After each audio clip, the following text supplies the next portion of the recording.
Welcome home. This is the Irish Roots Cafe, where every day's a holiday and there's always room for one more.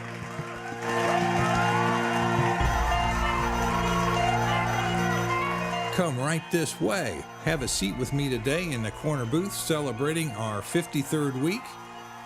We've got a full house today, not a chair to spare. I'm Mike OLaughlin, your host. Reach me on my webpage at irishroots.com, where you can check out the written show notes on my blog, check out all of our books and publications, and all of our broadcast series. Yes, it's just another free service from the Irish Roots Cafe. And remember, you can also phone 816-256-3360 and leave your comments, play a tune, or say your recitation, say your piece there. We'll take it from there and try to get it on a future podcast. And we're always looking for your family search too, so be sure to phone in your family search, leave it on the recorder, and we'll get it out to 30 or 40,000 people for starters. So there's a shot for you. If you're looking for something new to do, give a shot for your search. Try it, you'll like it. Among today's topics, Kennedy is the family name of the week. Who composed the song Galway Bay? And what is Proni, the Public Records Office of Northern Ireland? And there are 5 new Irish county books being released next month. Families of County Galway is the book of the month. And Searching for Carson and O'Shaughnessy, among others. Now let's get back to it. Now remember, you can get all 3 of our free broadcast series from our podcast page. I've got clickable links on our blog, on our webpage at irishroots.com. And the 3 podcasts, of course, are this podcast, which is the Irish Families, Irish Roots Cafe Worldwide broadcast. And there's the Missouri Irish broadcast and the Irish Song and Recitations Festival, our new one. You got to come listen to them just to check it out. And I've got a link to those and to our main podcast page, which links every single podcast we've done. We're coming up pretty close to our 80th podcast here real quick. And let's move on to a few of our notes this week. Like I said, we've got 5 new books coming out in February, and they're going to complete the Irish Families Project with a grand total of 34 volumes. It's been a lot of work over the last 20 years, folks, I'm telling you, but it sure is nice to have it done. And you know, it's the largest collection ever in print, and in print now, as a matter of fact. Every single one's here, although we might have a couple of them go out pretty soon. We've got a book on every county, and as a matter of fact, on these 5 books, they're the second book on each county that we have in that series. And the 5 new books are for Dublin, Galway, Limerick, Donegal, and County Clare. So be sure to keep your eye out for that. Of course, you can jump in ahead of time if you want to, but they're going to be the same old price. They're the lay flat spiral bound books that are really sort of a primer for research with real life examples from many sources, many things that you don't actually look at, like the Irish Book of Arms. We pull that out, and anything else that sort of hits our interest, and the things that are most popular with people who come to the library here. And let me see what else we have going on at the cafe. Our Irish Song and Recitation broadcast is featuring the tune Sliabh na Mán, along with a little history, and even a note or two on Johnny Cash. You know, he recorded or wrote songs in Ireland. So we mentioned a little bit about that too before Peter gets up and sings the song solo, something he does so very, very well.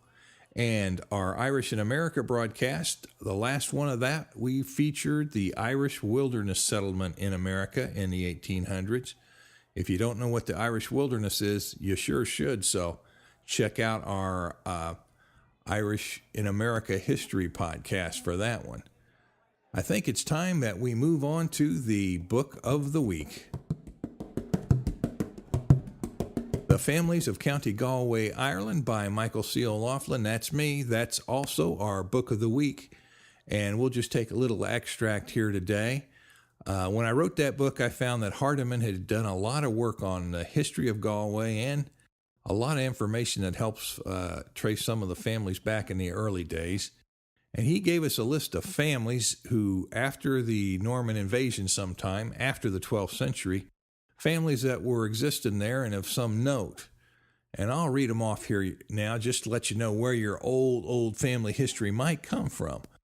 There was Athy, Brannigan, Blundell, Brunt, Burden, Cale, maybe Cahill, Coppinger, spelled as Coppener in his book, I think, Devlin, Farty, Frean, Lafickle, Killery, Kerwick, Lang, Lawless, Moylan, Moonahan, Penrise, Sage, Cancora, Valley or Wallen, Verdon, Weeder, and White. And we also make little notes on there on who seemed to be around in the 19th century after being so prominent in those early years. And sometimes a family disappears altogether, although usually you're going to find a family traditionally located in the same county for centuries. That's just a little research tip. If you happen to find somebody in a county in 1840, the family was probably there in 1740, even if a branch of it moved off somewhere else. And what we got coming up later in this episode? A major website overhaul for those researching in Northern Ireland. Now it's time for our member shout-out. Well, what do we got here? Let's just reach in the hopper and take 10. No, we don't have time for 10. Let's take the top 7. The top 7 for the day. Thank you there. Now, thank you to the Allen County Library in Fort Wayne, Indiana, for renewing membership.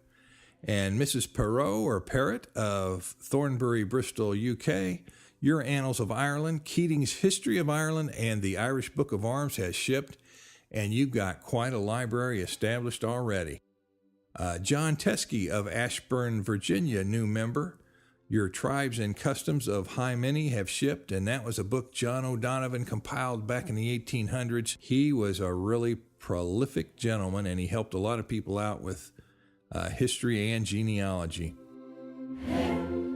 Joseph Dooley of Falls Church, Virginia, gold member searching for Carson, Cooley, Daly, Dillon, Dooley, and Farrell. Thank you, Joseph. Wendy Michelina of Fort Lauderdale, Florida, new member. Your Families of County Kerry has shipped. Tracy Moran of Ottawa, Canada, Your Annals of Ireland and Keating's History of Ireland have both shipped, and you've got two of the most classic works on Irish history ever done. Enjoy the good reading. Michael O'Shaughnessy of Santa Fe, New Mexico, a new member. Your High Fiacre book has shipped, and that's another one of those books by John O'Donovan. That's why I did them both. They're sort of a set, High Fiacre and High Mini. And Michael O'Shaughnessy said he was searching for information on his great-grandparents. And John O'Shaughnessy, who came to Milford, Massachusetts in 1849, and James O'Shaughnessy, who came to Milford in 1848. Well, that reminds me to thank all of our members, because without you, these podcasts would not be possible. And remember that donations are accepted and sponsors are welcome if you've got a mind to. Now, let's take one or two notes from the email bag, see if we have anything interesting this week. Paul Lawrence writes in from Bangor in the United Kingdom. And he says he's trying to find out more about my grandfather, who came from Mohill in County Leitrim. He said that he saw that a Jason Lawrence was trying to research the history of the Lawrences in Ireland.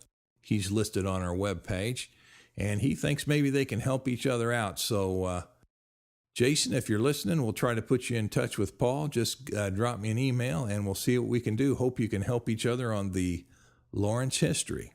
Let's just take one more note. This one's from Edward Nefsey. You'll recognize him. He's the author of Surnames in Ireland.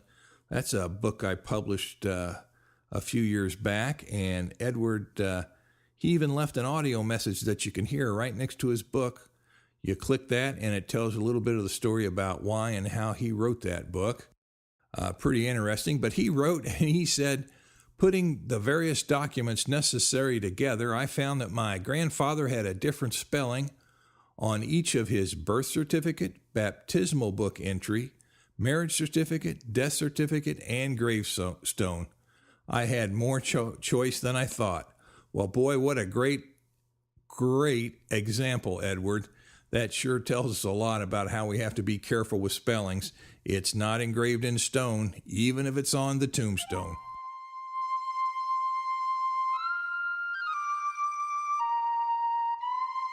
A good time to remind you that you can call me and leave whatever information you have. We'll find the right broadcast for it.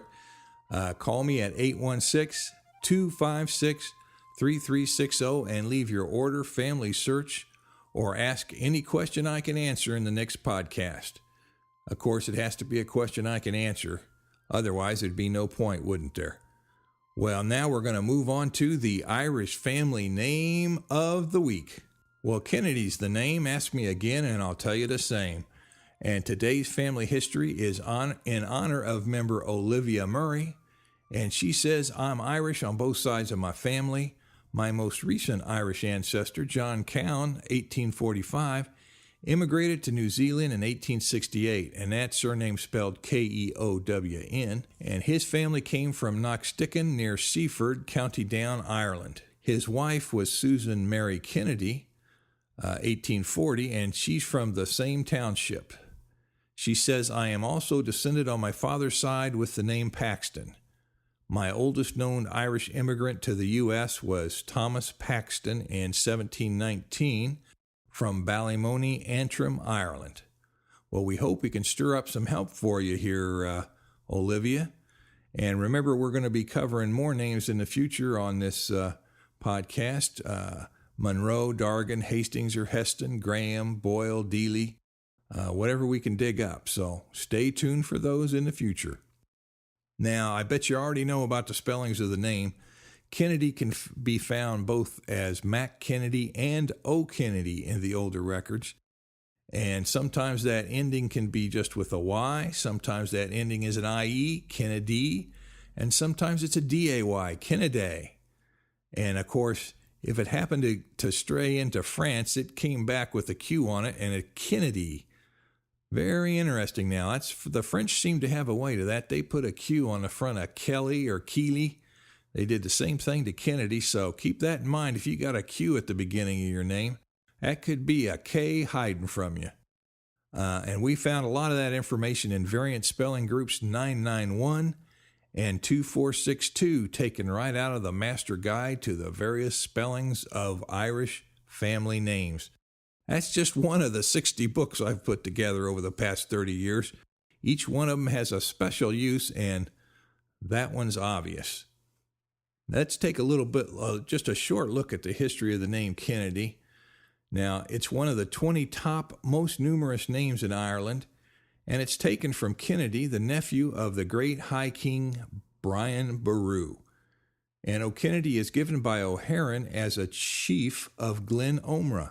Of the Dalcatian race, they held the barony of Upper Ormond in County Tipperary. And that family held its rank from the 12th to the 16th century. And the famous poet historian O'Haran gives us this little quote to remember the family by. O'Kennedy, the reddener of spears, rules over the smooth and wide Glen Omra. His tribe possesses the brown plains gained by valor.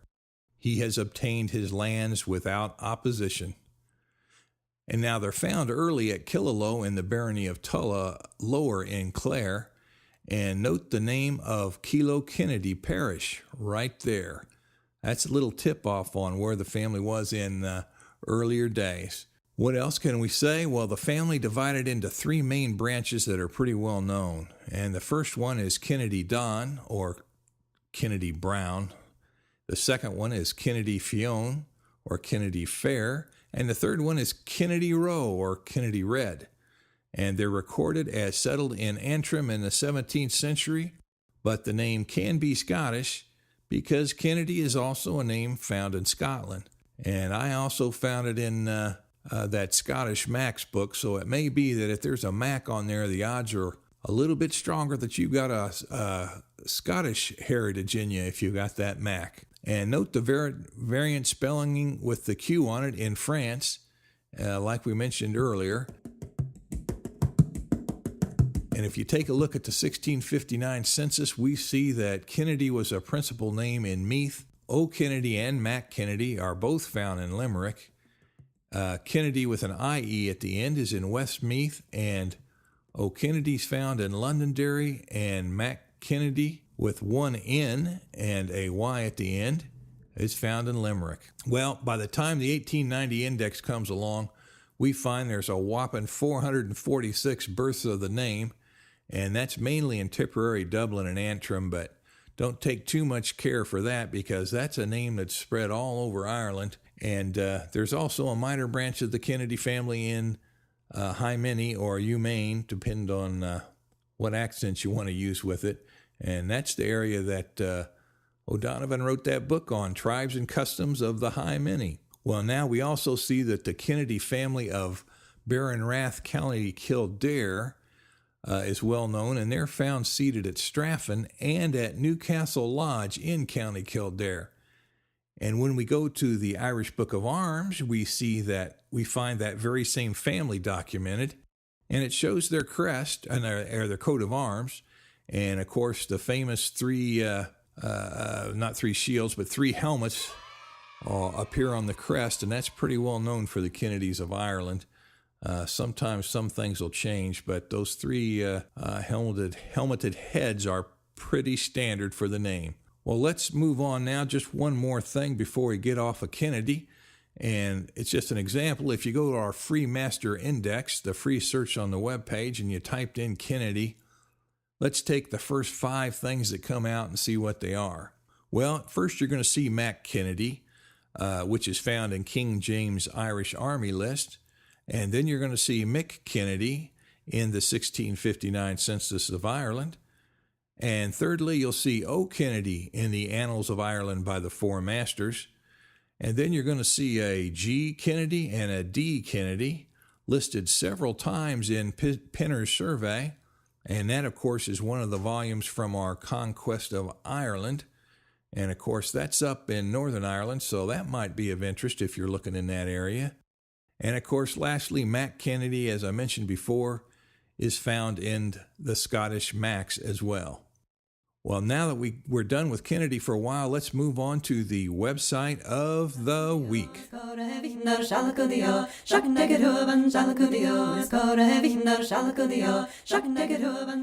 Well, we'll have a clickable link on the webpage, and the website, of course, is for Proni, Proni. You'll see that if you're searching the web or reading things as a reference source, and it stands for the Public Record Office of Northern Ireland. And the good thing for us researchers is that they have completely revamped their website. It's easier, much clearer to wade through, and it's been completely overhauled. They even have a bunch of new information on there, including wills, and they've gone online with it, so be sure to check it out. You can click that link on our blog or just do a search for the Proni Public Record Office, Northern Ireland. It'll come up for you on the web. Let's move on now to the Curious News and Notes. Do you know who composed the tune Galway Bay? Well, the composer of Galway Bay was a medical doctor, an MD. Arthur Colohan composed music as a hobby. He was born in Enniskillen, County Fermanagh, and grew up in Galway. I guess it could have ended up being called Fermanagh Bay.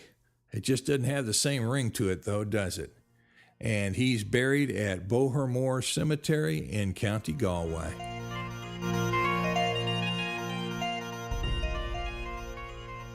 Well, remember to send your books, music, or family search to me here at the Irish Roots Cafe by email, by phone recording, or by regular mail to the Irish Roots Cafe, Box 7575, Kansas City, Missouri 64116. Leave your message, your report on things in your part of the world right there on my phone recorder at 816-256-3360 or Skype me at Mick the Bridge. Members foot the bill so they get first priority, but we are open to all. And by the way, a big thank you to all of our members, and away.